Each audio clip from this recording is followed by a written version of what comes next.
ప్రభుత్వ ఉద్యోగులు మరియు పెన్షనర్లకు సంబంధించిన కరువు భత్యం డిఏ ప్రకటనపై కొంత గందరగోళం, అంతకు మించి తీవ్రమైన నిరీక్షణ కొనసాగుతుంది. మనకు దసరా సందర్భంగా ప్రభుత్వం నుంచి ఎటువంటి కీలక ప్రకటన రాలేదు. కానీ దీపావళి పండుగ సందర్భంగా మాత్రం ప్రభుత్వం ఒక డిఏ పెంపును ప్రకటించి కాస్త ఊరట ఇచ్చింది. అయితే ఈ డిఏల ప్రకటన విషయంలో కేంద్ర అలాగే రాష్ట్రాల మధ్య చాలా లెక్కల తేడాలున్నాయి. కేంద్ర ప్రభుత్వం జనవరి 2024కి సంబంధించి 4% డిఏను ప్రకటించగా, రాష్ట్ర ప్రభుత్వం మాత్రం దీనికి అనుగుణంగా 3.64% డిఏను విడుదల చేసింది. ఈ డిఏ జనవరి 2024 నుంచి అమల్లోకి వస్తుందని స్పష్టం చేసింది. ఈ పెరిగిన డిఏను అక్టోబర్ 2024 నుంచి ఉద్యోగులకు నగదు రూపంలో చెల్లిస్తున్నారు. ఇక్కడే అసలు విషయం ఉంది. ఈ ప్రకటన మరియు ఆలస్యం జాప్యం కారణంగా ఇప్పటికీ 21 నెలల బకాయిలు పేరుకుపోయాయి. ఈ బకాయిలు ఎప్పుడు చెల్లిస్తారనేది మిలియన్ డాలర్ల ప్రశ్నగా మారింది. మన రాష్ట్ర ఉద్యోగులు మరియు పెన్షనర్లు పొందే డిఏలు ప్రధానంగా కేంద్ర ప్రభుత్వం ప్రకటించే డిఏలకు అనుసంధానమై ఉంటాయి. సాధారణంగా కేంద్రం ప్రకటించిన వెంటనే రాష్ట్ర ప్రభుత్వాలు తమ వాటాను ప్రకటించాల్సి ఉంటుంది. ఇక కేంద్రం 7th సిపిసి సిఫార్సుల మేరకు డిఆర్ రేట్లను నిర్ణయిస్తుంది. కేంద్రం జూలై 2025 వరకు డిఏలను ప్రకటించింది. ఆ వివరాలు ఎలా ఉన్నాయంటే, జనవరి 2024న 4% డిఏ పెంపు. దీనికి సంబంధించి మార్చి 2024లోనే మెమోరాండం జారీ అయ్యింది.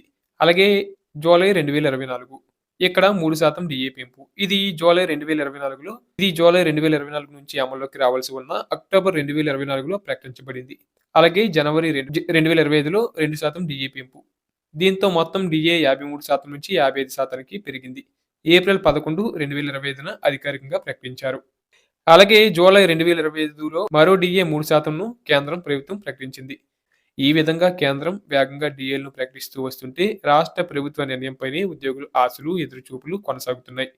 ఇక ఏపీ ఉద్యోగుల విషయానికి వస్తే, రాష్ట్ర ప్రభుత్వ ఉద్యోగులు, ఉపాధ్యాయులు మరియు పెన్షనర్లు తీవ్ర ఆర్థిక ఒత్తిడిని ఎదుర్కొంటున్నారు. ద్రవ్యోల్బణం పెరుగుతున్న తరుణంలో సకాలంలో రావాల్సిన డిఏ బకాయిలు పేరుకుపోవడం వారిని మరింత ఆందోళనకు గురిచేస్తుంది. దీనికి తోడు అతి ముఖ్యమైన 12వ పిఆర్‌సి వేతన సవరణ సంఘంపై స్పష్టత లేకపోవడం అసంతృప్తిని పెంచుతుంది. ప్రస్తుతం ఏపీ ప్రభుత్వ ఉద్యోగులకు 3 విడతల డిఏలు పెండింగ్‌లో ఉన్నాయి. ఈ మొత్తం సుమారు 7.28% కావడం గమనార్హం. జూలై 2024 డిఏ 2.73%, జనవరి 2025 డిఏ 1.82%, జూలై 2025 డిఏ 2.73%. మొత్తం పెండింగ్ డిఏలు కలిపి 7.28%గా ఉన్నాయి. ఇక ఈ 7.28% డిఏను ప్రభుత్వం వెంటనే విడుదల చేయాలని ఉద్యోగ సంఘాలు యుక్త కంఠంతో డిమాండ్ చేస్తున్నాయి. కరువు భత్యం అనేది కేవలం ప్రభుత్వ దయ, దాక్షిణ్యం కాదు. పెరుగుతున్న ద్రవ్యోల్బణం నుంచి ఉద్యోగుల వాస్తవ వేతనాన్ని కాపాడే ఒక చట్టబద్ధమైన హక్కు. డిఏల జాప్యం కారణంగా ఉద్యోగులు పొందుతున్న ఆర్థిక నష్టం అపారం. పెండింగ్ లో ఉన్న 7.28% డిఏ బకాయిలను ఒకేసారి విడుదల చేసి ఒక్కో ఉద్యోగికి వారి మూల వేతనాన్ని బట్టి సుమారు 3 నుంచి 4 లక్షల వరకు లబ్ధి చేకూరే అవకాశం ఉంది. ఈ నిధులు సకాలంలో అందకపోవడం వల్ల ఉద్యోగులు వ్యక్తిగతంగా తీవ్రంగా నష్టపోతున్నారు. ఉద్యోగులు కేవలం డిఏ బకాయిలపైనే కాకుండా తమ సంక్షేమానికి సంబంధించిన కీలక అంశాలపై ప్రభుత్వం నిర్లక్ష్యం వహిస్తుందని ఆరోపిస్తున్నారు.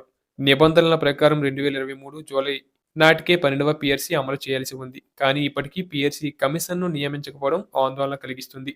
ఇక కొత్త పిఆర్‌సి అమల్లో జాప్యం జరిగితే ఉద్యోగులకు కనీసం ఐఆర్ ప్రకటించాలనే డిమాండ్పై కూడా ప్రభుత్వం స్పందించడం లేదు. ఈ పరిస్థితులు రాష్ట్ర ఆర్థిక నిర్వహణపై కూడా ప్రశ్నలను లేవనెత్తుతున్నాయి.